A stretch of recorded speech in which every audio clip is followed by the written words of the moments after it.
দৰ্শক আজি মই বনাবলৈ লৈছোঁ এটা ৰেচিপি আমাৰ অৰুণা ভেক্সটি চেনেলৰ পাকঘৰত।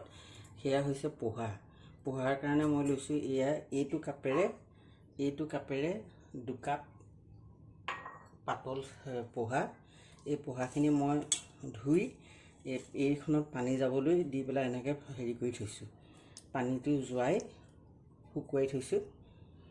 তাৰ কাৰণে লৈছোঁ মই এইটো কুকিং অইল, ৰিফাইন অইল, তাৰপিছত এয়া লৈছোঁ নিমখ, তাৰপিছত এয়া লৈছোঁ অকণমান চেনি, এইখিনি অকণমান চেনি লৈছোঁ, ব্ৰাউন কালাৰ চেনি লৈছোঁ।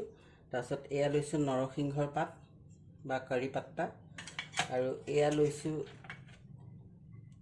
ইমানকণ লৈছোঁ জিৰা, আৰু এয়া সৰিয়হ, এইখিনি লৈছোঁ সৰিয়হ, আৰু এয়া পিঁয়াজ মিহি মিহিকৈ কাটি লৈছোঁ। আৰু ইয়াত লৈছোঁ এয়া আলু আৰু অকণমান বিট লৈছোঁ। আৰু এয়া জলকীয়া এটা কাটি লৈছোঁ, গৰম কাৰণে জলকীয়া এটাই লৈছোঁ। আৰু এয়া পকা আম লৈছোঁ। আৰু এয়া লৈছোঁ মই কাজু, খিচমিচ আৰু নাৰিকল মিহিকৈ কাটি লৈছোঁ। পোহা সকলোৰে বনোৱা নিয়মবিলাক বেলেগ বেলেগ। মই আজি আমাৰ অৰুণা ভেক্সটি চেনেলৰ পাকঘৰত আমি কিদৰে প্ৰস্তুত কৰোঁ তাকে দেখুৱাবলৈ লৈছোঁ। এতিয়া প্ৰথমতে মই এই গেছটোৰ